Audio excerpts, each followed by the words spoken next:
Olá, boa noite. Boa noite.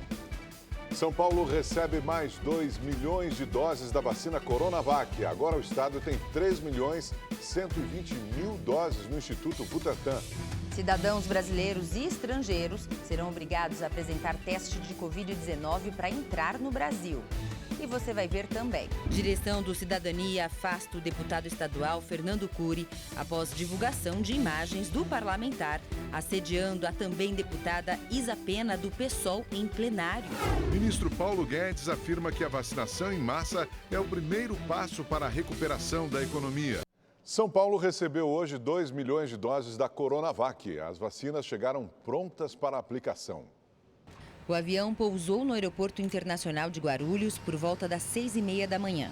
Essa é a terceira remessa importada da China. O lote de hoje, com 2 milhões de doses, é o maior recebido por um país da América Latina até o momento. Agora, com a chegada desses 2 milhões, temos 3.120.000 doses já em solo brasileiro, sendo processados pelo Instituto Butantan. E até 15 de janeiro teremos 9 milhões, governador, prontas para uso. Então é a primeira vacina em solo nacional, a primeira vacina que está sendo produzida no Brasil e na América Latina. A vacina Coronavac, produzida pelo laboratório chinês Sinovac, em parceria com o Instituto Butantan, está na fase 3 de testes e ainda precisa apresentar os dados de eficácia e ser avaliada pela Anvisa. A expectativa do governo é solicitar o registro definitivo e o pedido de uso emergencial na próxima semana, dia 23, e iniciar a vacinação no estado no dia 25 de janeiro. A Câmara dos Deputados aprovou hoje o texto base da medida provisória sobre a compra e distribuição das vacinas contra a Covid-19. A medida prevê que toda vacina aprovada pela Agência Nacional de Vigilância Sanitária, a Anvisa, deve ser distribuída para toda a população. Além disso, os parlamentares querem que as vacinas aprovadas por outros órgãos internacionais tenham o seu uso emergencial autorizado pela Anvisa em até 5 dias.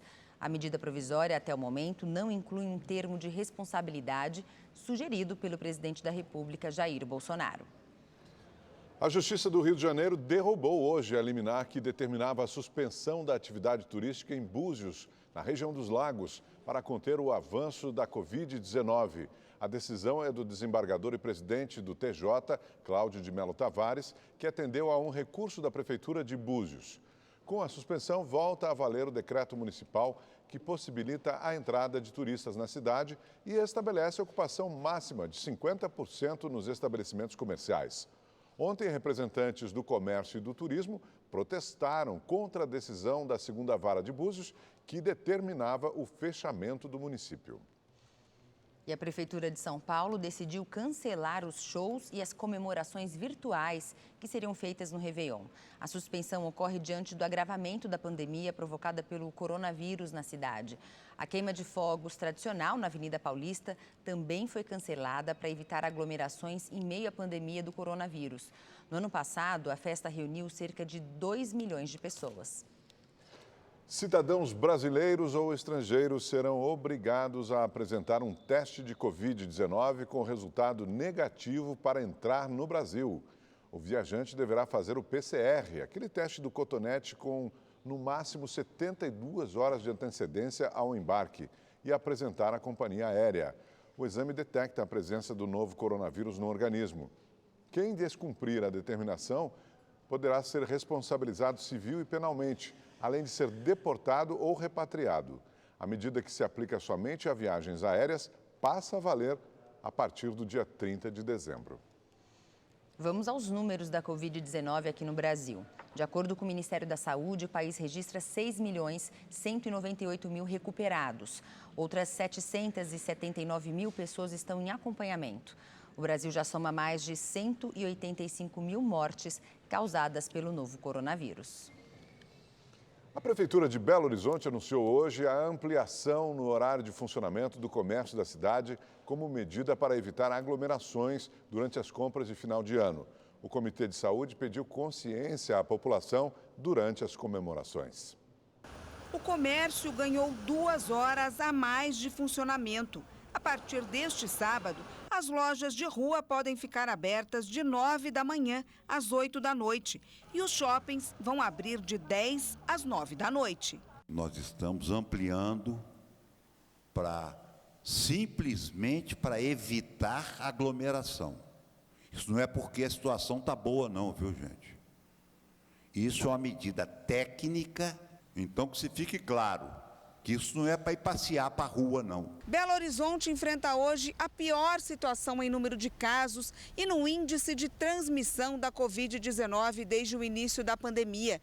E para evitar que esse cenário fique ainda pior, a Comissão de Enfrentamento à Doença da cidade fez um apelo para que os moradores não participem das comemorações de Natal e Ano Novo. É hora da gente parar e pensar que talvez seja um momento da gente não confraternizar e não comemorar o Natal de 2020 para poder comemorar, tá todo mundo vivo em 2021, todo mundo vacinado, né? Se possível, não tenhamos festas.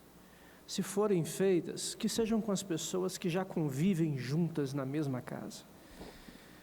Porque nós sabemos que os protocolos são muito bonitos no papel, mas depois da primeira taça de vinho, os protocolos não são cumpridos. O consumo de bebidas alcoólicas em bares e restaurantes continua proibido. Calil também confirmou que não vai participar da cerimônia de posse como prefeito reeleito no dia 1º de janeiro. Eu gostaria de avisar para certa parte da população, essa que tem plano de saúde, que pretende fazer aí festas, se reunirem com a família.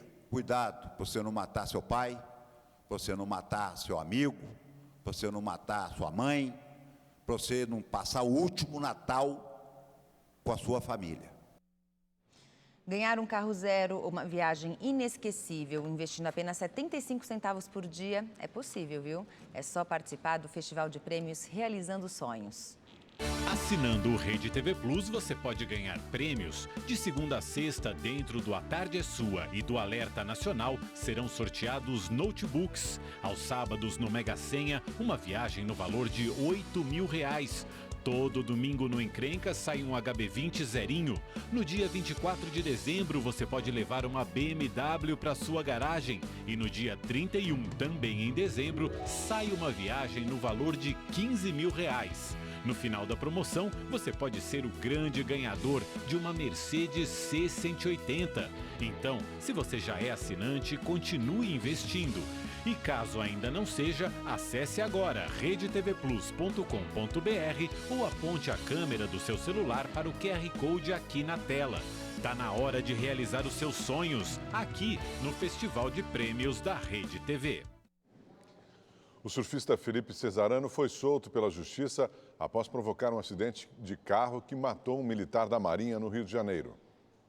Depois de um dia preso, o surfista Felipe Cesarano deixou a cadeia. A Justiça alegou que não cabe prisão preventiva em caso de delito culposo.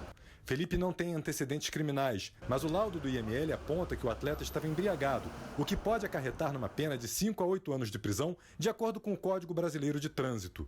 Felipe teve apenas a carteira de habilitação suspensa e não poderá deixar a cidade por mais de 10 dias sem autorização judicial. Na última quarta-feira, Felipe Cesarano, especialista em ondas gigantes, colidiu com o carro do sargento da Marinha, Diego Gomes da Silva, de 36 anos, que morreu no local. Imagens de uma câmera de segurança mostram quando o carro do surfista invade a pista contrária e bate de frente com o outro veículo. Hoje, amigos de Felipe eram esperados para depor na delegacia, mas eles não compareceram. À tarde, o corpo de Diego da Silva foi enterrado. E a polícia de Goiás vai investigar a denúncia feita por um menino de 11 anos que afirma ter sido alvo de um ato racista durante uma partida de futebol. O vídeo feito pelo treinador da criança foi divulgado com autorização dos pais. O Luiz Eduardo, de 11 anos, é atleta do Uberlândia Academy, de Minas Gerais, que tinha acabado de se classificar no campeonato. Mas, chorando, ele afirma que durante a partida ouviu palavras racistas do técnico da equipe adversária. Aí ele falava assim, fecha o preto aí, ó, fecha o preto. Aí eu guardei pra falar no final, os pais. E ele falou só uma vez? Não, falou um tanto de vez. Levanta a cabeça, tá? Bora. Respira fundo e levanta a cabeça. O menino disputa o torneio infantil de escolinhas de futebol em Caldas Novas, no interior de Goiás. Após o relato, a comissão técnica do Uberlândia procurou a Polícia Militar e registrou um boletim de ocorrência por injúria racial. Os pais do garoto já estão na cidade e devem ser ouvidos na Delegacia da Infância e Juventude, junto com o filho. A organização do campeonato divulgou uma nota de repúdio e suspendeu o treinador do Instituto 7, que foi apontado pela criança como o agressor. Em nota, o Instituto 7 disse que acredita na inocência do seu profissional e que é contra o racismo e injúria racial. A deputada federal Flor de Lis disse hoje em depoimento à Justiça que sabia de um plano dentro da casa dela para matar o marido, o pastor Anderson do Carmo. Na quinta audiência sobre a morte do pastor Anderson do Carmo em junho do ano passado, foi a vez de Flor de Lis prestar esclarecimentos. A deputada federal do PSD, acusada de ser a mandante do crime, negou qualquer envolvimento, mas disse que sabia da existência de um plano na casa dela para matar o marido. Ela contou que um dos filhos adotivos, Lucas dos Santos, acusado de atirar contra o pastor, mostrou uma mensagem de texto no celular de Flor de Lis pedindo que ele matasse Anderson. Mas no depoimento, Flor de Lis explicou que a mensagem foi enviada por outra filha, Marzi. A deputada afirmou ainda que todos na casa tinham acesso ao seu celular e que contou ao marido sobre a mensagem. Também foram ouvidos hoje outros 7 filhos de Flor de Lis, uma neta e mais 2 pessoas que não são da família. Todos acusados de participar do assassinato. Uma nova audiência sobre o caso está marcada para o dia 22 de janeiro. O Tribunal Especial Misto, que julga o processo de impeachment de Wilson Witzel, adiou para o próximo dia 28 de dezembro o interrogatório do governador afastado do Rio, que estava marcado para hoje. As 6 testemunhas que não compareceram à audiência realizada ontem serão ouvidas primeiro. Outras 16 já prestaram depoimentos. Entre elas, o ex-secretário estadual de Saúde, Edmar Santos, que permaneceu em silêncio na maior parte dos questionamentos. Todas as testemunhas de acusação são suspeitas de pertencerem ao esquema de corrupção que desviou 500 milhões de reais na saúde do Rio de Janeiro durante o governo de Wilson Witzel. A direção do Cidadania decidiu afastar das funções do partido o deputado estadual Fernando Cury. Ele foi flagrado assediando a colega de trabalho Isa Pena, do PSOL. Hoje, a parlamentar registrou um boletim de ocorrência por assédio sexual e apresentou uma denúncia ao Conselho de Ética da Assembleia Legislativa por quebra de decoro parlamentar. Em uma live, ao lado de outras 2 parlamentares, Isa Pena disse que o fato ocorrido ontem é apenas um de uma série de abusos. A gente sofre dessa violência todos os dias, seja comentários machistas, seja comentários racistas. Todos os dias que tem plenário, a gente é assediada, né? Todos os dias que tem plenário, a gente sofre uma tentativa de desqualificação. A parlamentar Mônica Seixas, também do PSOL, disse que além do assédio sexual, elas sofrem assédio moral. Entre outras coisas, desligam nosso microfone, nos menosprezam como parlamentar, vivem dizendo que a gente não sabe o que está fazendo e do que a gente está falando. Ontem, o assédio foi gravado por uma câmera de segurança da Alesp. Durante a sessão, Cury se aproxima por trás da deputada e coloca a mão entre o seio e a cintura, enquanto ela conversava com o presidente da casa, Cauê Macris. Isa reage e empurra o deputado. Ele ainda põe a mão sobre o ombro dela e é repreendido novamente. A deputada disse que se sentiu violada e que ele tinha cheiro de bebida alcoólica. Fernando Cury se disse constrangido com a repercussão do caso e negou que tenha assediado Isa. A presidência da Alesp informou que só vai analisar o episódio no ano que vem, já que os parlamentares entraram em recesso. A Polícia do Rio Grande do Sul realizou hoje mais uma fase da Operação Infância Protegida. Ao todo, 6 pessoas foram presas no estado por armazenar e compartilhar pornografia infantil.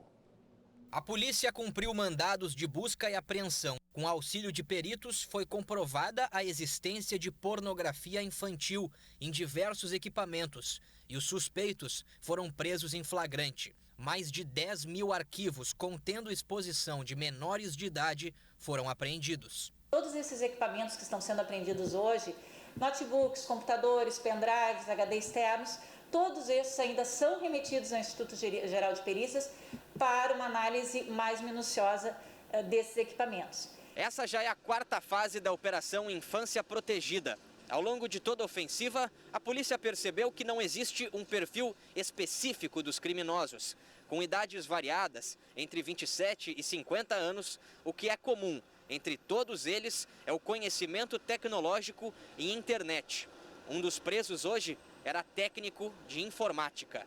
A partir da coleta das provas, a polícia investiga agora se existe uma ligação entre os criminosos ou se algum dos indivíduos também é produtor dos conteúdos. Conseguir verificar se houve troca de conteúdo entre eles, aí sim nós vamos fazer uma análise para um possível indiciamento de organização criminosa. Por enquanto, cada um vai ser indiciado por crimes do Estatuto da Criança e do Adolescente. Com as 6 prisões ocorridas hoje, a Operação Infância Protegida já soma 14 detidos nesse ano. Um funcionário que presta serviço para a mineradora Vale, na mina do Córrego do Feijão, em Brumadinho, foi soterrado nesta tarde após um desmoronamento. O corpo dele foi encontrado agora à noite pelo Corpo de Bombeiros. O funcionário, que é terceirizado, foi atingido pelo desmoronamento de um talude enquanto trabalhava em uma retroescavadeira na área onde é descartado o rejeito de minério retirado durante as operações de buscas dos bombeiros pelas 11 vítimas do rompimento da barragem, que seguem desaparecidas quase 2 anos após a tragédia. A Defesa Civil também está no local para investigar o que teria causado o desabamento. O acidente foi dentro da mina do Córrego do Feijão, onde 270 pessoas morreram em 2019. Subiu para 14 o número de mortes na região do Vale do Itajaí, em Santa Catarina, após a forte chuva que atingiu o estado na madrugada de ontem. Segundo a Defesa Civil de Santa Catarina, as mortes foram registradas em Presidente Getúlio, uma das regiões mais afetadas, em Ibirama e em Rio do Sul. Até o momento, 8 pessoas continuam desaparecidas. Após o temporal, as cidades ficaram tomadas de lama pelas ruas, casas e estabelecimentos. Abrigos foram abertos para a população afetada. Quase 200 pessoas estão desabrigadas e 284 estão desalojadas.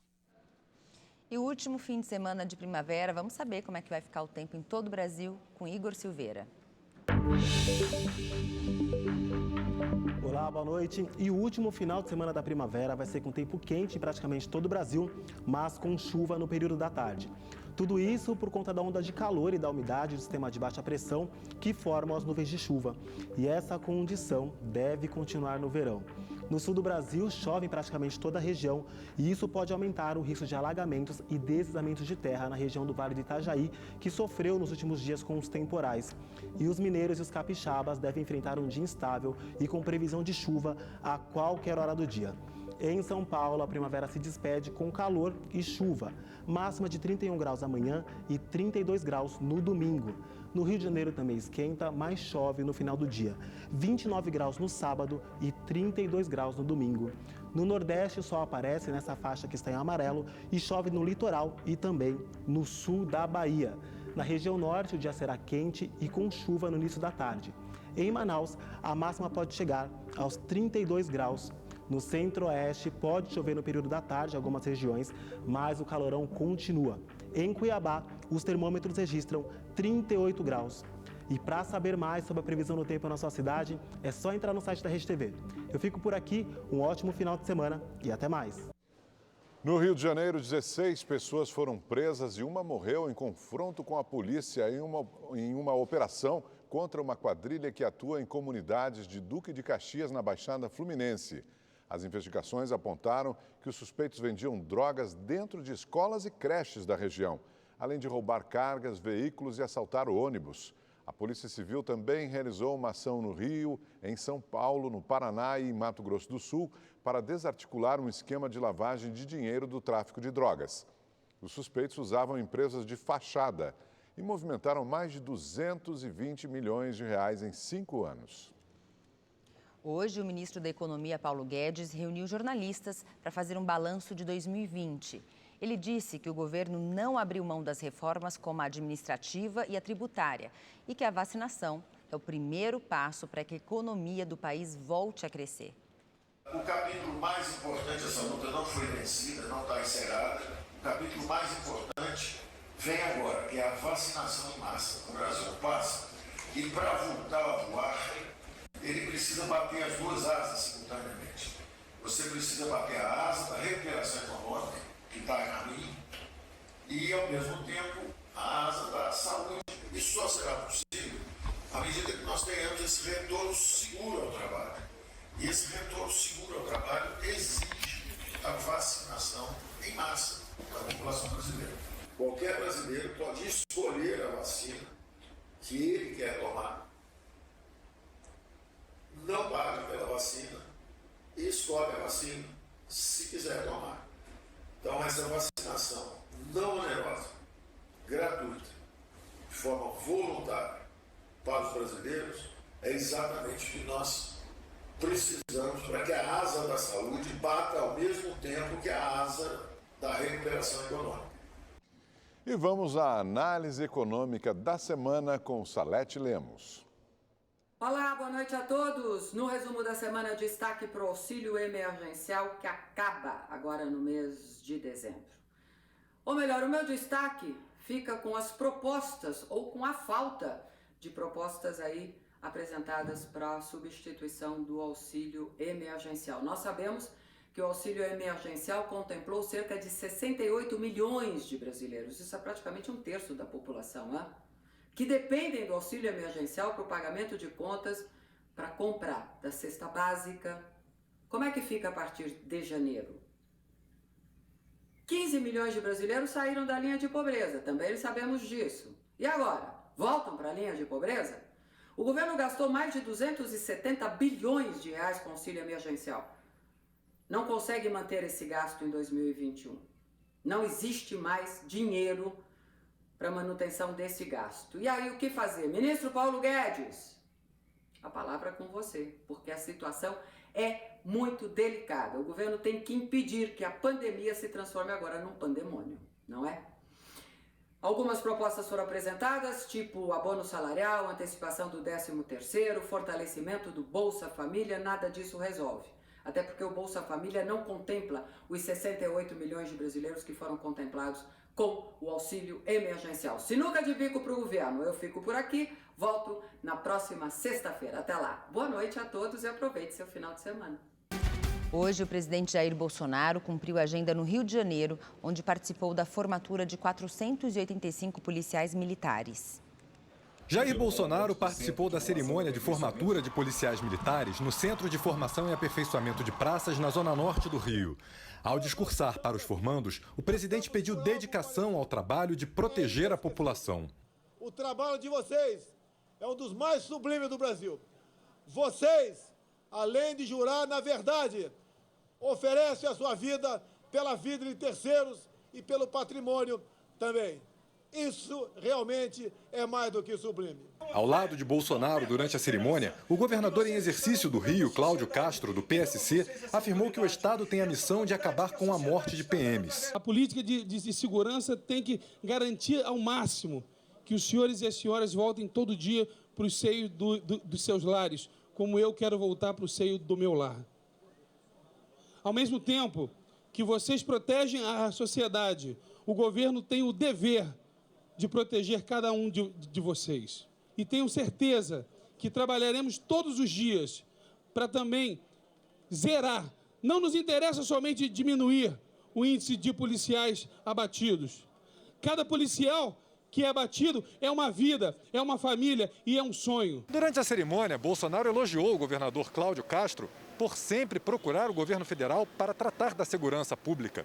O presidente também enalteceu o trabalho da PM do Rio durante a pandemia. Vocês não pararam. Imagine se a Polícia Militar tivesse parado. O caos que não seria o Rio de Janeiro. Imagine se o governo federal fosse omisso, não tivesse apresentado auxílio emergencial para atender 67 milhões de pessoas no Brasil. O caos que não teríamos aqui. Isso não é reconhecido pela imprensa. Rede TV News fica por aqui. Uma boa noite para você. Uma ótima noite.